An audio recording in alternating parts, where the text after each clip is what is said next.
I want to welcome each one of you, my brothers and sisters, for our weekly Bible study. This is the second Sabbath school lesson in English.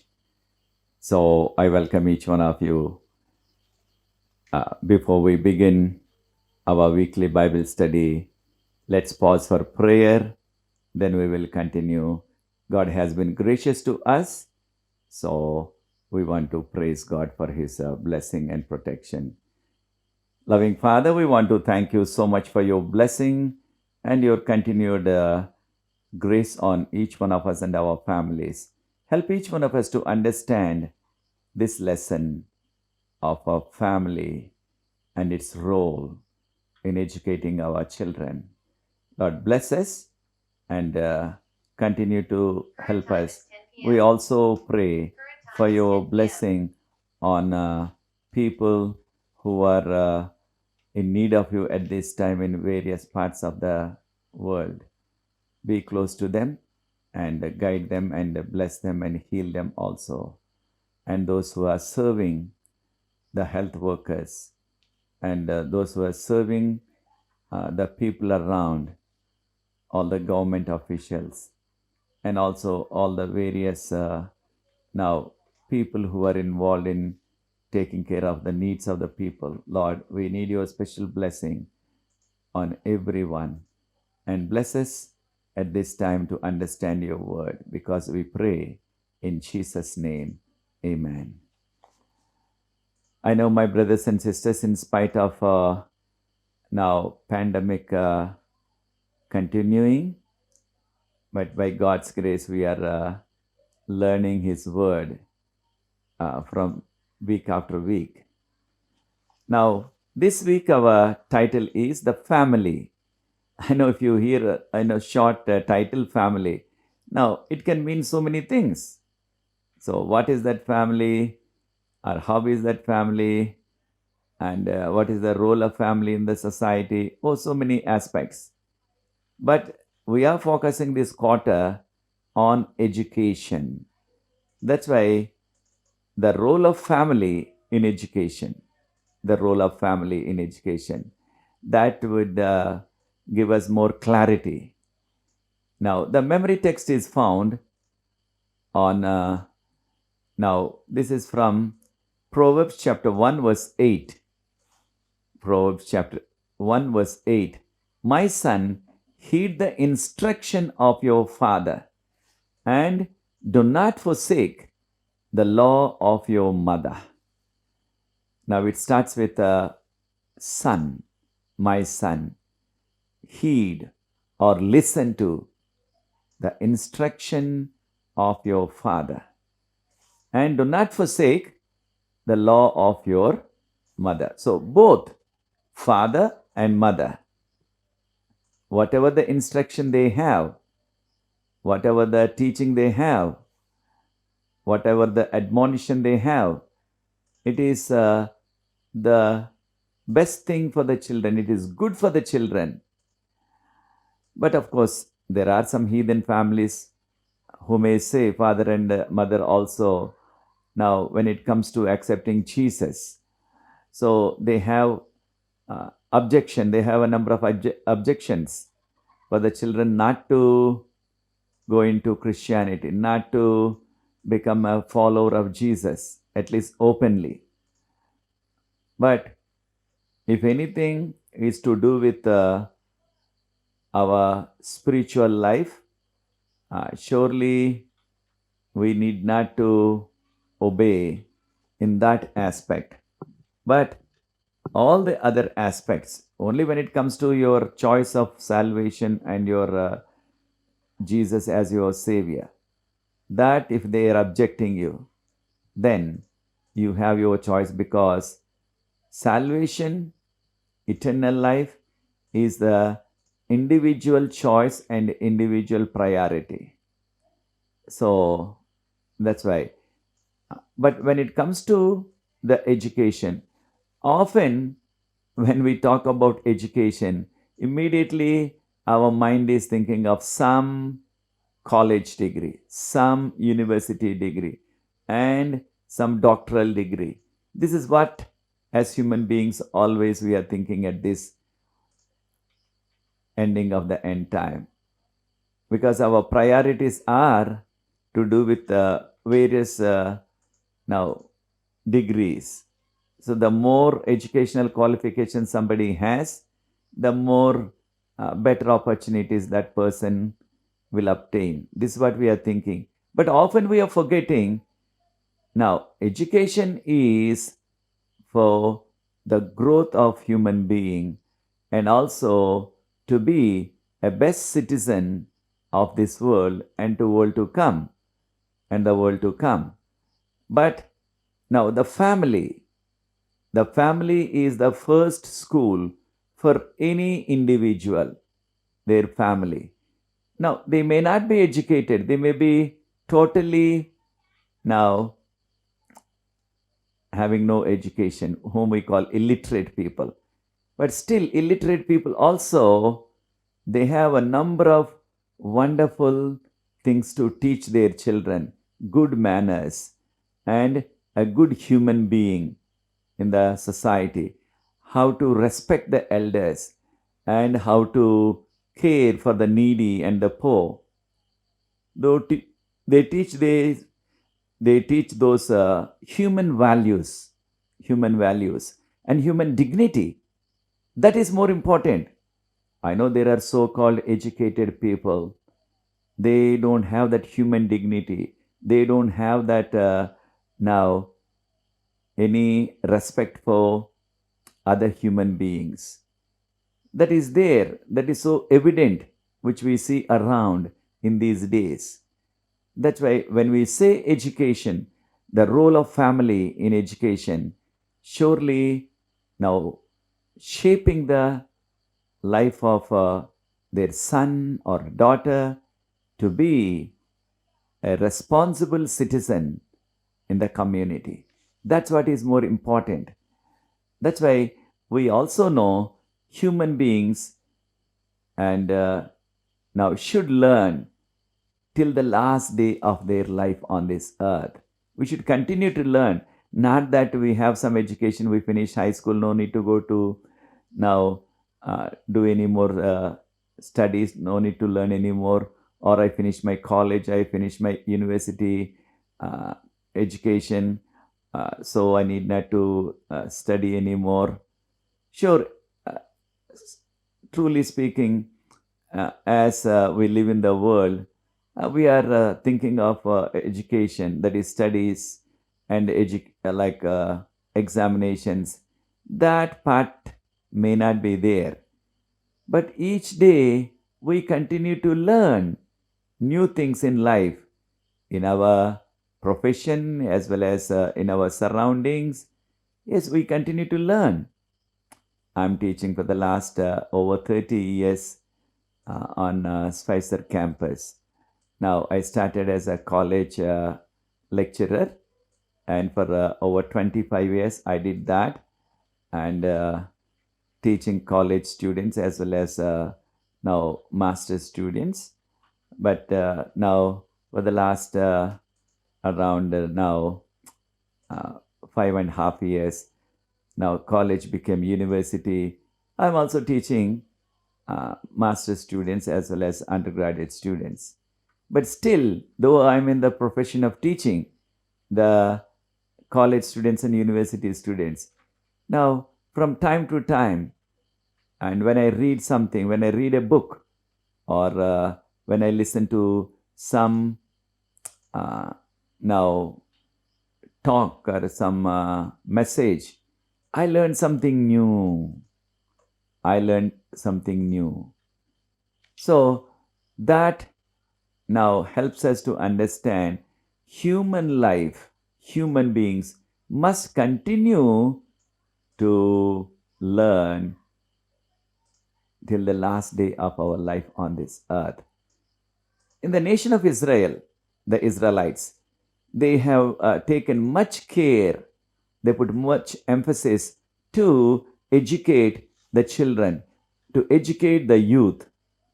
And so now Bible emphasizes education now must be given, education must be given to the children from the earliest days of their life. And now, uh, the Israelites chose uh, now songs as a teaching method. They taught their children through songs about God.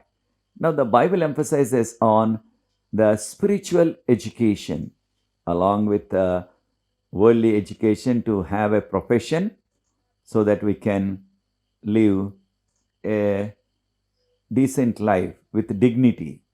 That is there, what we call some skill to do with our hands. But Bible, Bible is emphasizing on spiritual education to know about God, His love, His grace, His plan of salvation, and His forgiveness. And surely now Bible helps us or emphasizing on that. And now, as all of us know, in the early days, olden days, what we call, the education was oral. Not much was written. Uh, much was oral. So that's why they use the stories and the songs and proverbs so that people can remember for a long time. Yeah, this is a common knowledge for each one of us. The songs, moral stories, or some moral aspects in the form of some small songs which we learned at home or in the now first year of school. Still we can remember. Still we can remember so vividly.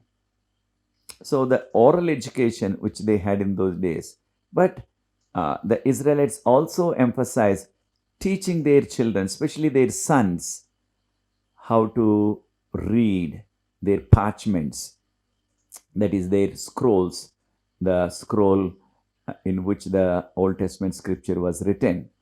So they learn to read and also they learn to write. That's why they gave much emphasis to education, especially the boys, so that they can read and write. But that reading and writing ability is to help them, to enable them to read the scriptures by themselves. So uh, that is the now fundamental purpose for the education. And now, when we look at the first family, Adam and Eve in the Garden of Eden, and now how education was imparted, how education was imparted to them uh, in the early now centuries of human life, early history of now human beings, and we are not told uh, much about how the education was imparted in the Bible. We are not given much information, but we have some insights. But now, family played a key role in educating children, in shaping their character, shaping their lives, and teaching them a skill so that they can live throughout their lifetime. Often, a family now trade something like carpentry or making pots or now agriculture. So, some skill they taught their children, and the education in the Garden of Eden was centered in a family. Now, a family. Now, when we say family, God is their father because He created them.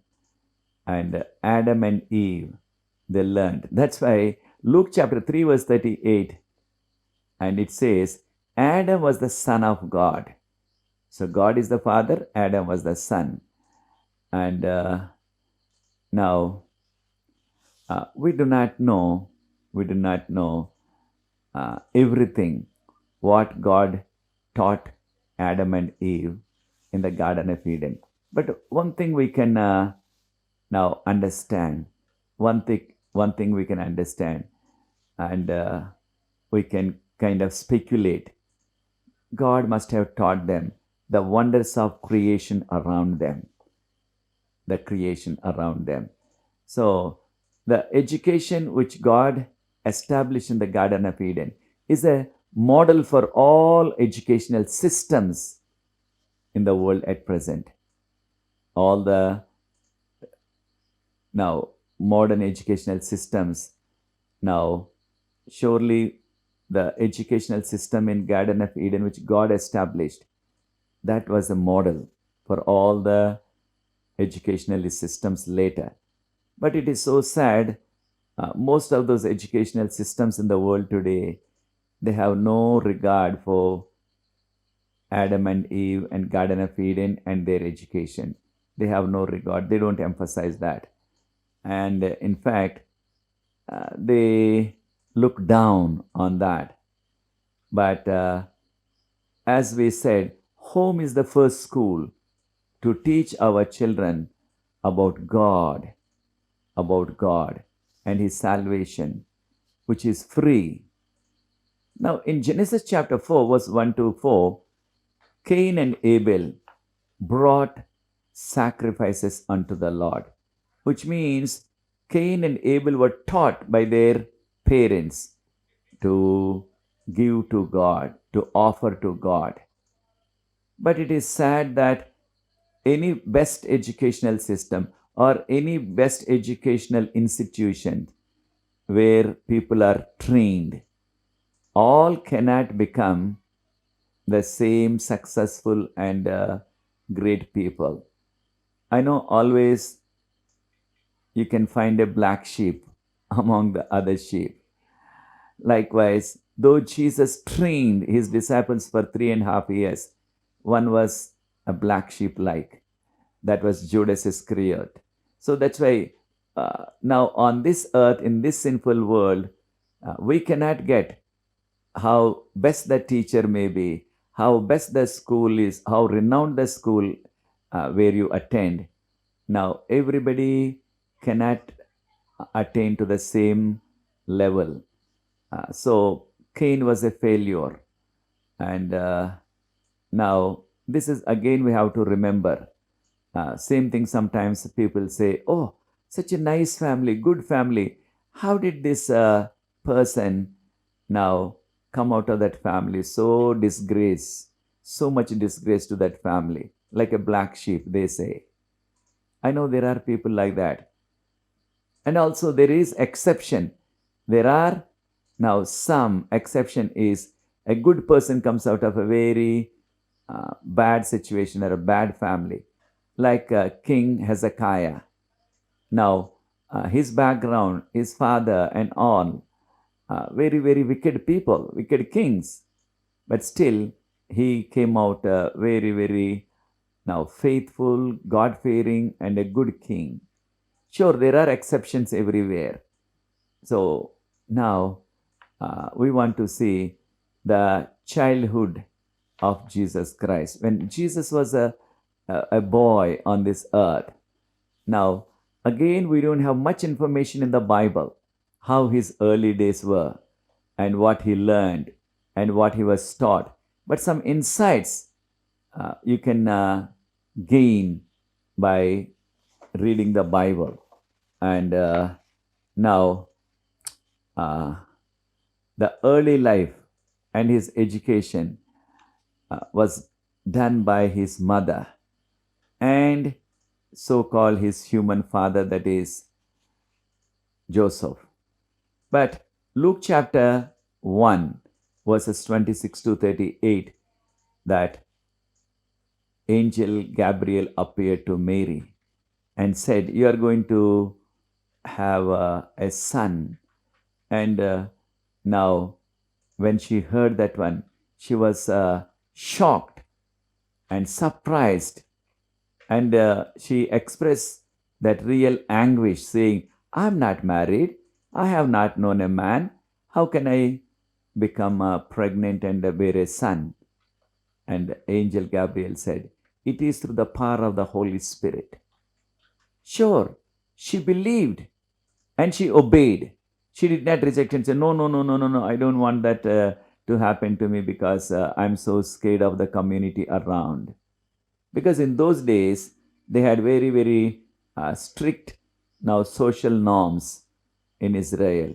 Anybody who is found pregnant, who becomes pregnant without getting married, and mercilessly that society, that village, uh, the elders, they stoned her to death.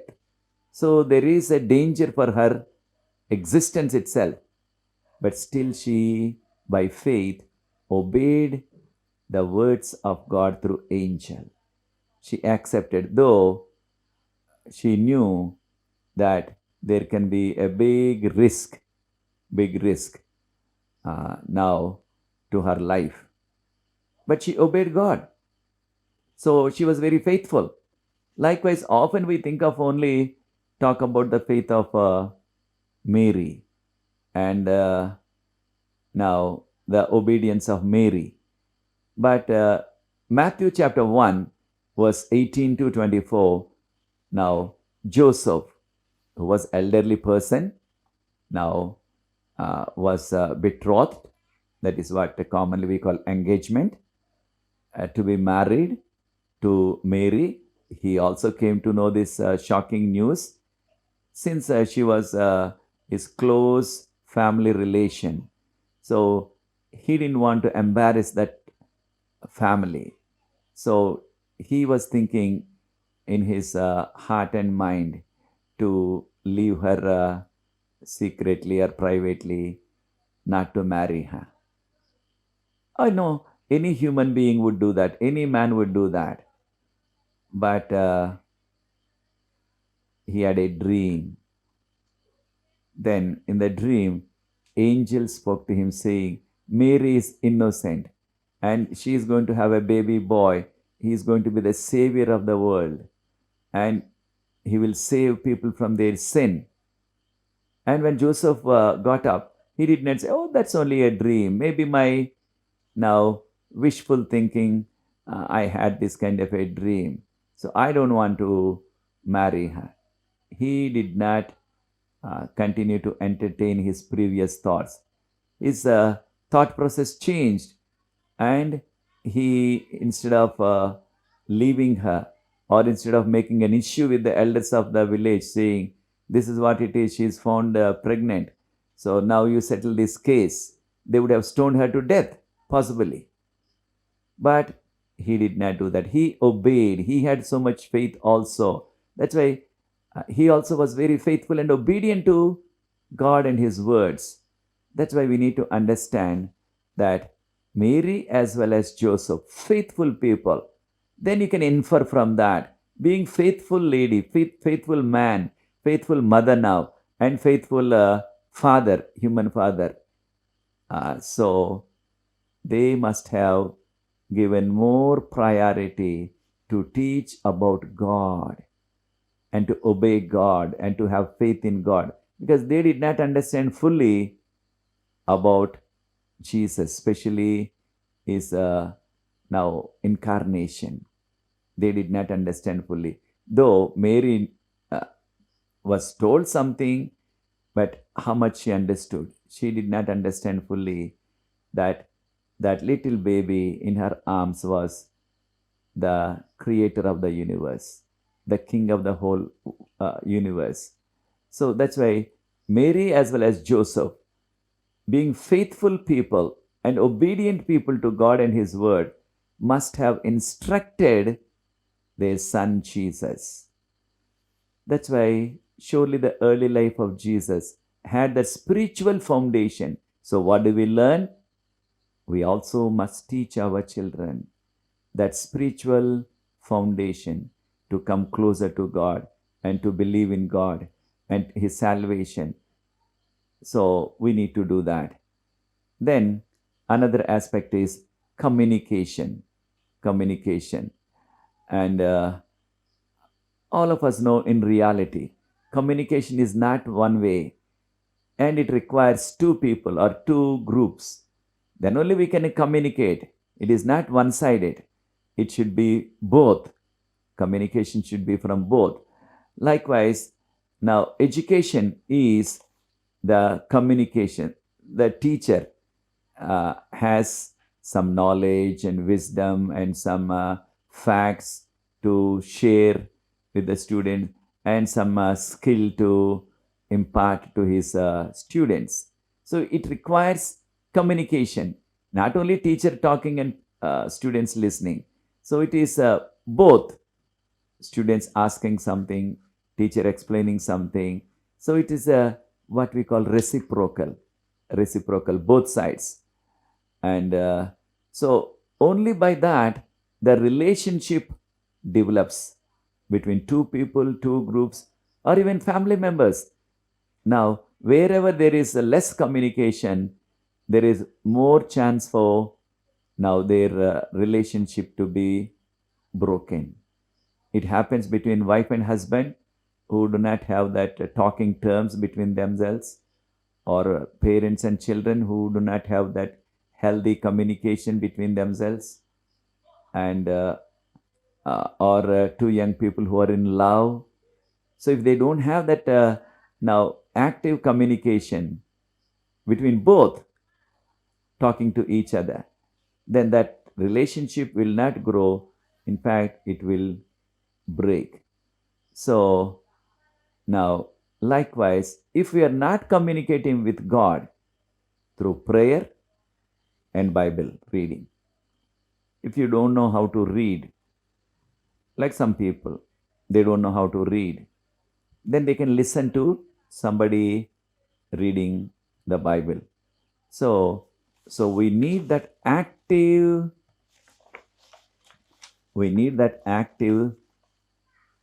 now communication, so that relationship develops.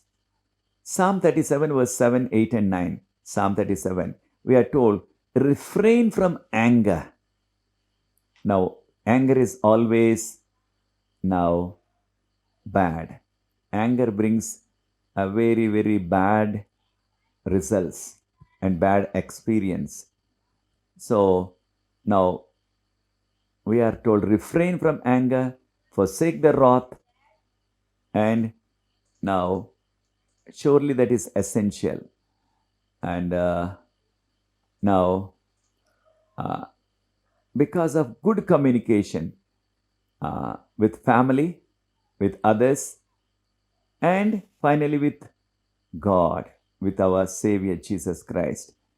Now, surely your relationship with God, your relationship with your family, your relationship with your friends, and your relationship with others will strengthen. But if you don't have a proper communication, then we lose that relationship. So, communication is very important. That means sharing the education. Sharing the education is important. We also learn the role of parents, in education or educating the children.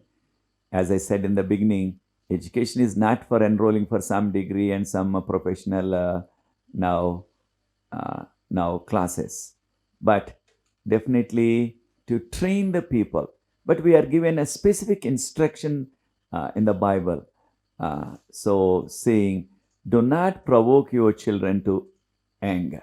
Ephesians chapter 6, verse 4. Ephesians chapter 6, verse 4. Do not provoke your children to anger. And which means surely now parents must understand their children and their challenges.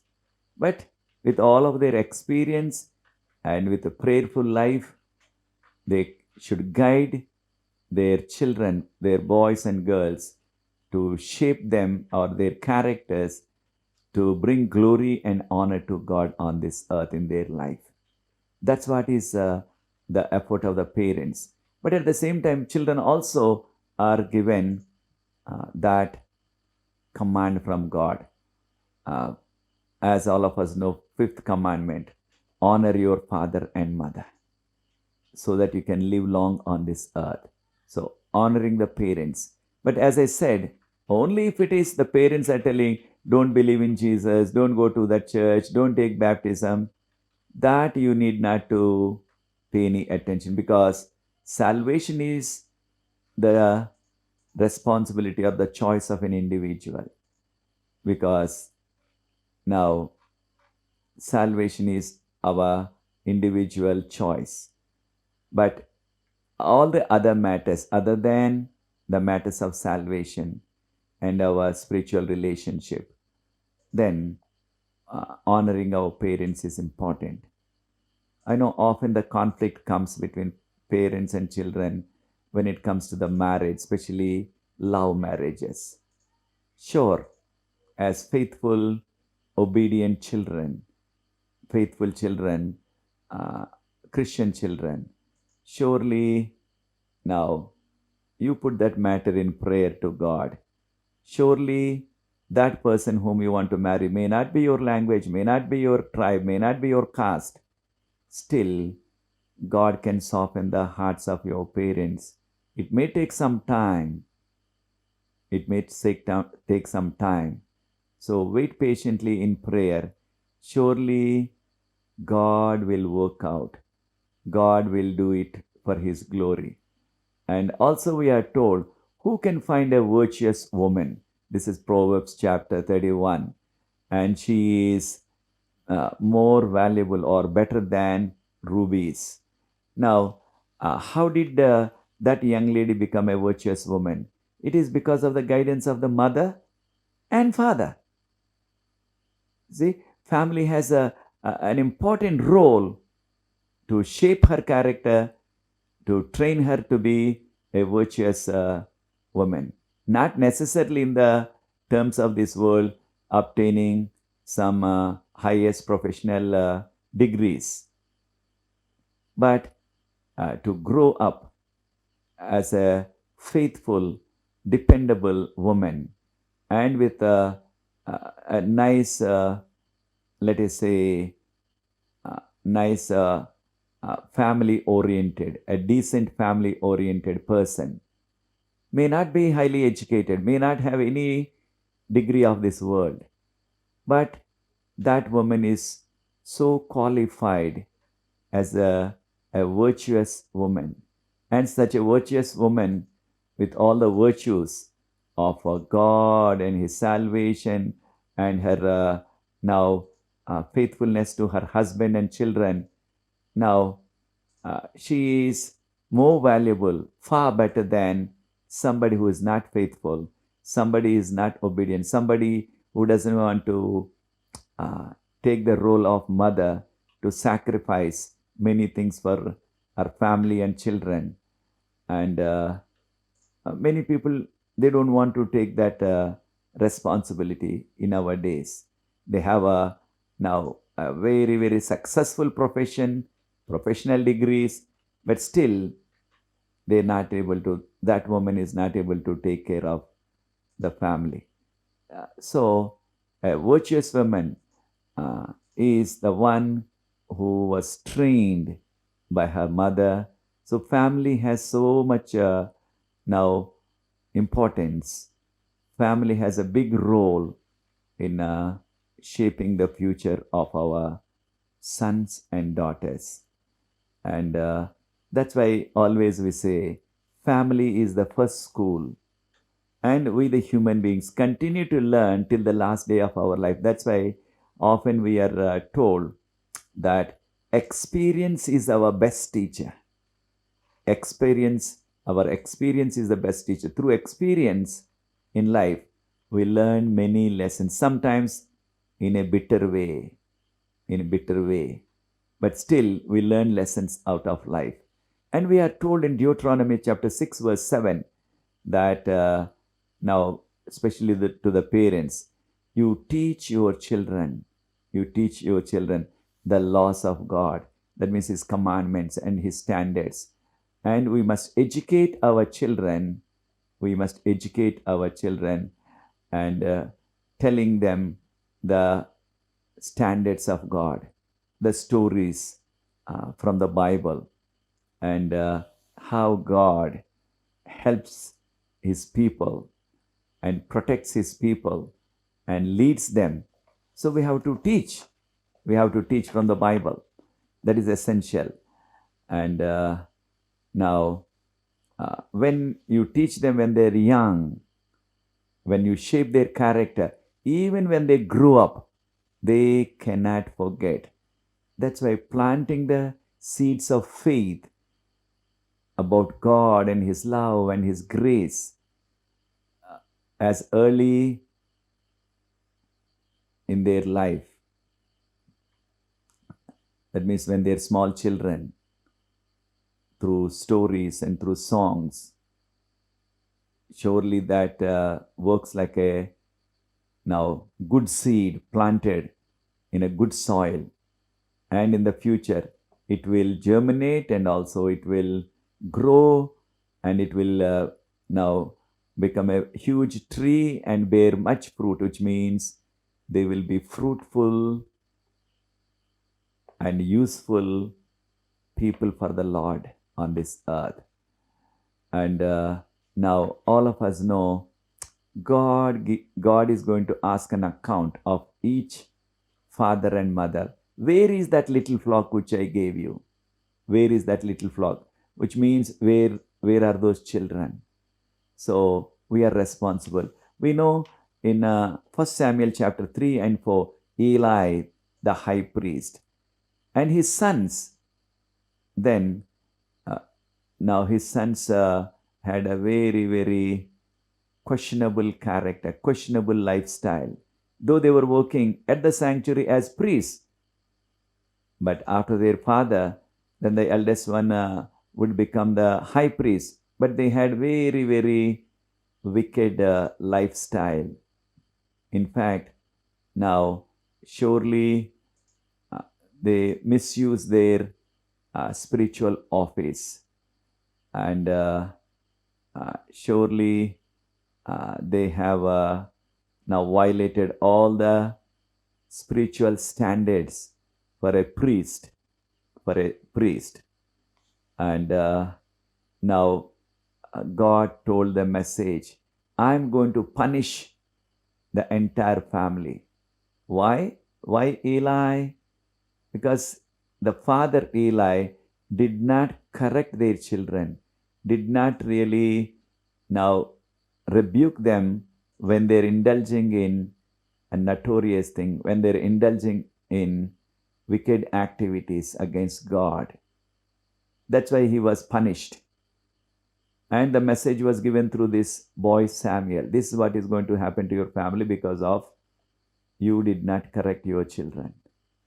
But as the years rolled by, Samuel's children also did not have proper good conduct. And because of that reason, people asked for a king. And but God did not punish Samuel. God did not scold Samuel. He did not rebuke. Why? Samuel did his level best, advising his children not to indulge in such wicked activities. So he did his part as a father. So we need to do our part. When the children grow up, whether boys or girls, then if they behave wicked way, then they have to give an account to God. But you do your part as a father, as a mother, directing them, teaching them the way of God. And also Moses, when he came to the end of his life, then when he came to know he's going to die like others, then he taught the law a second time. That's why it's called Deuteronomy. Deuter means second. Deuteronomy. Nomos means the law. He told the law the second time. This is what is Deuteronomy book. What all God has told them during the last 40 years, he repeated so that they should not forget, lest they forget, so that they can remember. This is an important aspect for us also. We read the Bible and reread the Bible. Not that, I read this book, then why to read again? I read book of Genesis, I read book of Daniel, why to read it again? not so. Lest we forget, we need to continue to read and reread and reread whenever it is possible so that we can remember the instructions of God for human race. That's why our Father, because God is our creator. God is our creator. That's why the family role now, Genesis chapter 2, the Garden of Eden, when God created, surely God is the Father. That's why in Luke chapter 3, verse 38, Adam is the Son of God, it is said. So the Edenic school is a model school, for all the educational systems. In that, God is the Father because He created Adam and Eve, and they are His children. So, in a family circle or in a family system, God imparted knowledge as Father to His children. His children. And sure, He gave them freedom of choice. That's why they now chose which God told not to eat, not to touch. So, yes, family has an important role, and we need to teach our children the promises of God from the Bible. And so then we are told in Deuteronomy 6 7, when these parents must teach when they sit or when they stand, when they go out, when they're about to lie down. Surely we have to teach from God and from God's words, from the words of God. And surely now this is very, very essential for us. And now both husband and wife, that means father and mother, must join, must share the responsibility together to train their children at home, about God and His requirements, and also how to be a better human being on this earth, and possibly a skill, a trade, so which they can do with their hands, so that they can depend on their feet one day. I know these days we have now highly professional courses, but because of this corona lockdown, corona now everywhere in the world, many professional people lost their jobs. They're still losing. So, as God's people, sure, if we have some skill, then we can live, we can survive with dignity on this earth in this ending of the end time. That's why parents have that responsibility to teach the human values, to teach the spiritual values of God and His salvation from the Bible, and also possibly some skill, some trade which they can learn and do. So that's why young people, before they enter into marriage, they must understand now when this young man gets married and he's going to become a father soon, or when the young lady gets married, she's going to become a mother soon, then what is the role of father and mother, and the sacrifices which they have to make for their children to take care of them when they are small, and they have to contemplate on that, and now better learn and be equipped for the role to be fulfilled now in a nice way as father and mother, because one day God will ask, where is that little flock which I gave you? We have to give an answer. We have to do our part like Prophet Samuel. Then, in spite of your efforts, in spite of your instruction, and if they go astray, then they will be accountable to God, not you. That's why may the Lord help us as a family. Family has an important role because family is the first school. Parents are the first teachers to now mold our children, to train our children at home. And sometimes people say, oh, no wonder these children are so well behaved, so well disciplined because they come from godly parents, they say. At the same time, sometimes by looking at the children, they say, oh, we know children are so now naughty, so disorderly, and we know because their parents are not faithful, parents are not spiritual, parents have a worldly life. Yes, uh, parents have tremendous influence on children, physically, spiritually, and also morally. May the Lord help each one of us as parents to train our children for the glory of God on this earth, so that when Jesus comes the second time, He will reward you. He will reward you. May the Lord bless us so that we will continue to have this wonderful blessing till Jesus comes to train our children for His glory and honor. And if it is your decision, join with me. I want to pray. And I want to remind you, we are uploading our lesson studies into my YouTube channel, Professor Sharad Babu. All of you are acquainted with that now. And also our weekly sermon. So please now visit my YouTube channel and introduce that to your friends and colleagues, our family members, so that they can also be blessed. So that if they can subscribe that one, which is absolutely free, they can get notification from time to time whenever we upload something new. And continue to uphold me and my daughter in your prayers.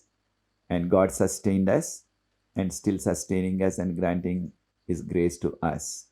Let's pause for prayer so that we can conclude this lesson study. Loving Father, we want to thank you. Thank you for helping us to understand the role of family on this earth in educational system. Lord, often education means we are thinking of now big education and degrees and professional courses. But rather, Lord, help us as a family to understand that spiritual values, eternal life is more important than any other professional degrees and professional qualification. And bless all of our fellow fathers and mothers to fulfill their role in training their children for your glory and honor, so that children also can be saved by your grace into your eternal kingdom, where we can spend the eternity in joy, with peace, with our families. Thank you, Lord. Take care of all of us, protect us, continue to provide your peace and your guidance, and take care of all of our spiritual and physical needs. Thank you, Jesus. If it is your will, grant us another week so that we can again come back to study third lesson online. Thank you, Lord. In this tough time of coronavirus, you have opened this technology, this opportunity to study your word. And we thank you for this opportunity. Bless us so that we can share your word with others even online. Because I pray in Jesus' loving name. Amen. Amen. Amen. God bless you, my brothers and sisters. Thank you for joining us on this Bible study, the second Sabbath school lesson. And we look forward to the third one. If it is God's will, we will meet again next week so that we can study that one. Continue to uphold us in prayer. And if you have any prayer requests, share with us. We can pray for you also. Thank you. God be with you.